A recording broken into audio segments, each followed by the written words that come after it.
I even heard one of the shadow cabinet talk about renationalising British Airways, and of course the banks, nationalising the banks, and even the idea of a people's quantitative easing.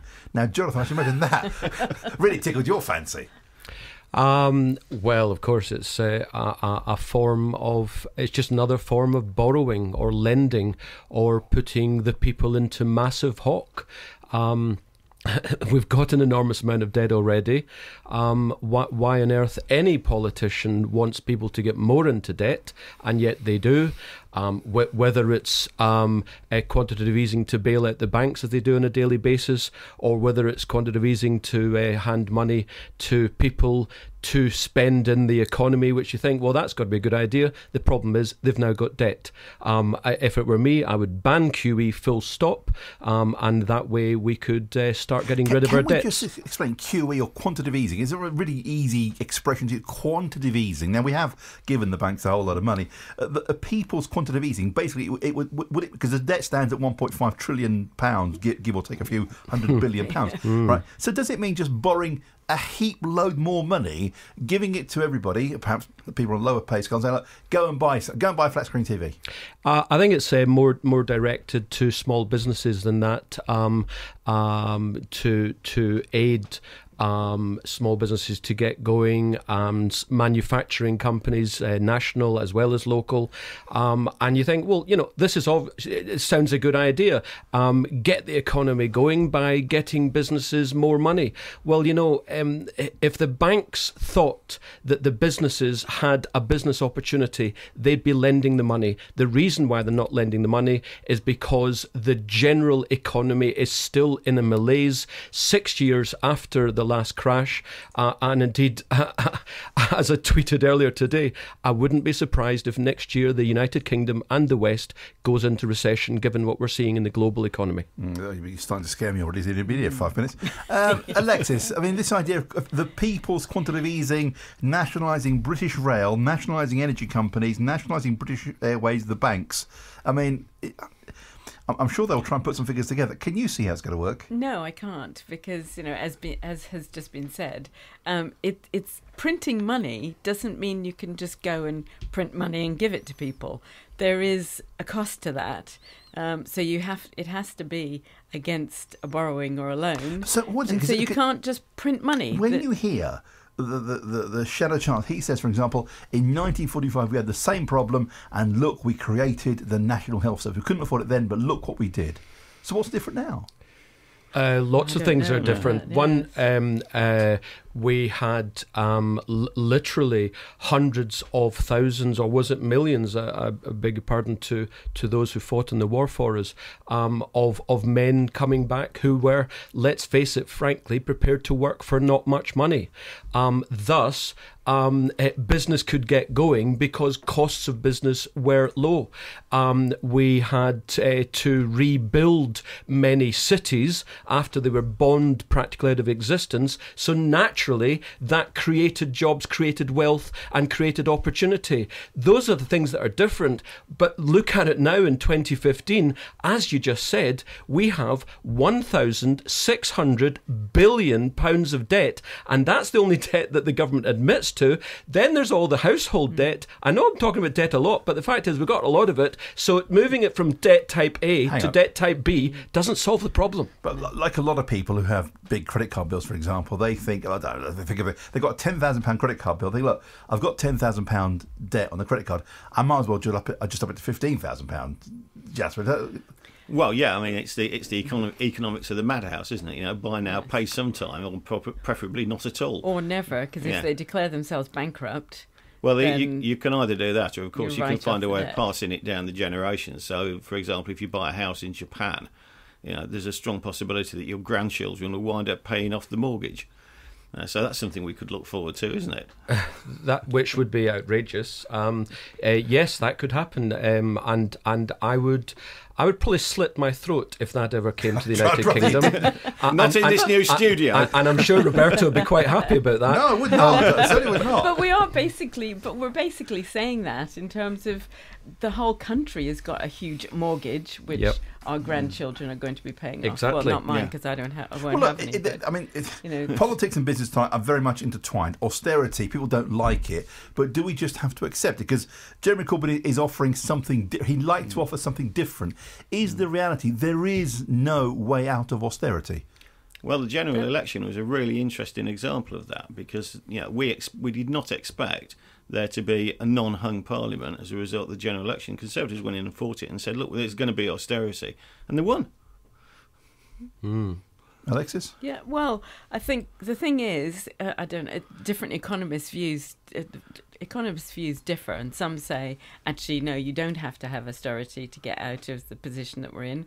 Others say you do. I don't really know who to believe, because I'm not an economist myself, but it seems hard to understand how we can get out of it without having austerity, because we have a huge debt. What I think is highly important here, isn't it interesting that for the last 6.5 years we've had this emergency quote unquote interest rate, which is practically zero, with the lowest borrowing rates literally in human history, and yet we're still borrowing 100 or so billion pounds a year. That is the true state of the economy.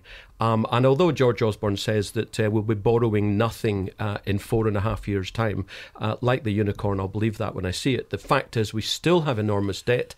And as Alexis quite rightly says, our kids and our grandchildren are going to pay for it. We haven't felt it. We haven't even come close to feeling it.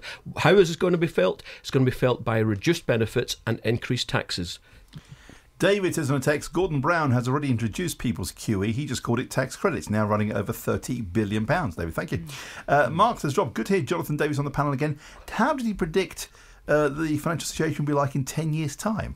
I did ask, really. Jonathan, what will it be like in 10 years' time, financial situation? Well, I write quite a lot. I use the phrase turning Japanese. So it's interesting, Jasper, that you talked about Japanese mortgages.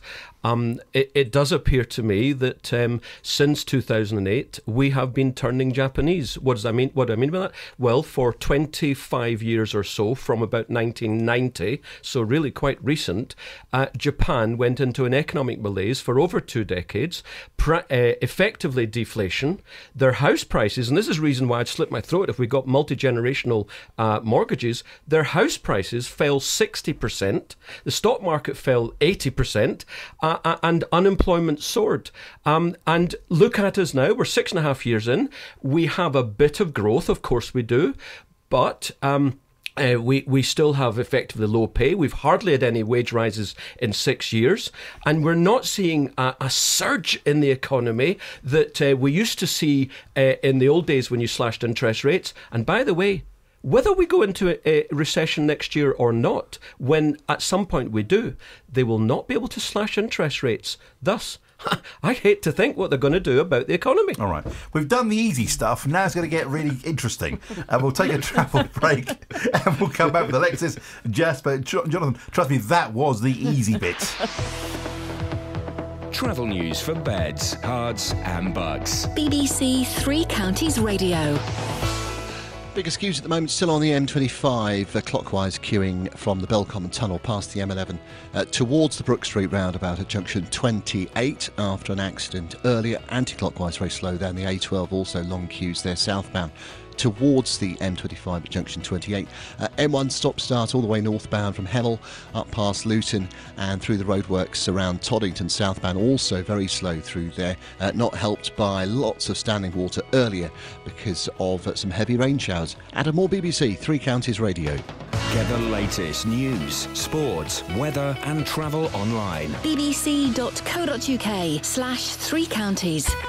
Tonight, MK Dons face a tough trip north as they take on former Watford manager Sean Dyche's Burnley. I still think there's more to come in terms of being productive in the attacking end of the field. You can hear the whole game live in Three Counties Sport. And MK Dons have got their 4th goal! Tonight from 7, here on BBC Three Counties Radio. Right, let's get down to the hard stuff. It's 17 minutes past 6. I'll tell you what the panel do in terms of business very shortly. They all run very interesting businesses. They come to the table with very different experiences. If you want to text the programme, 81333, start your text 3. So if you want to put a question to the panel, they can handle it.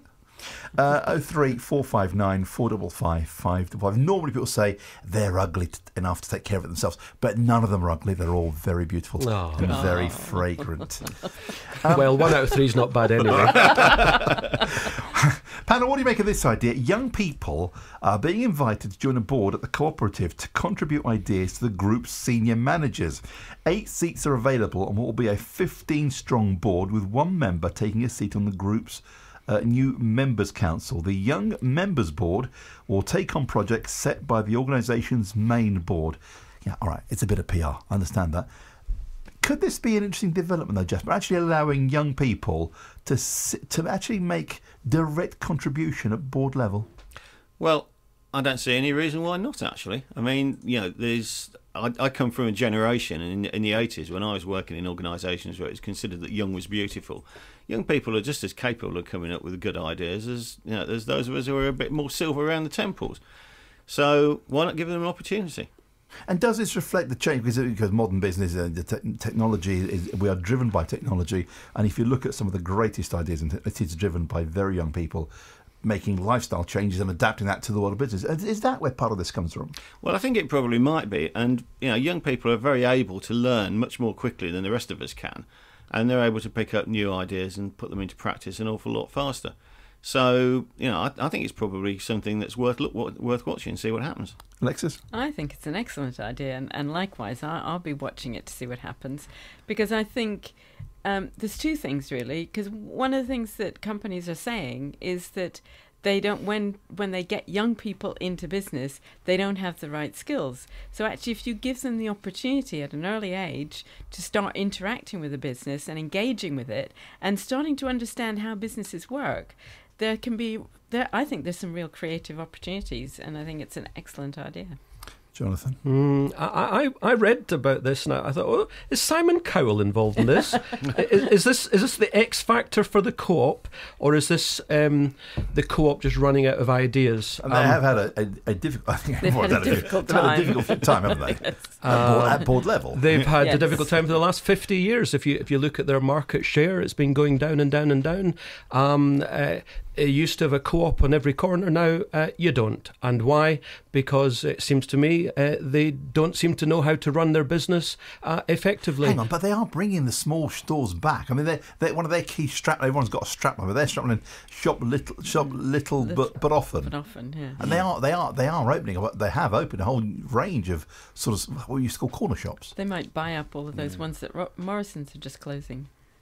Well, someone's purchased. I don't know what they've gone to a venture capitalist. Have they? Yeah. Well, good luck to the co-op. As you say, it's a PR stunt. They got young people involved. It can't be bad, but at the same time, I can't see how it's going to benefit anyone.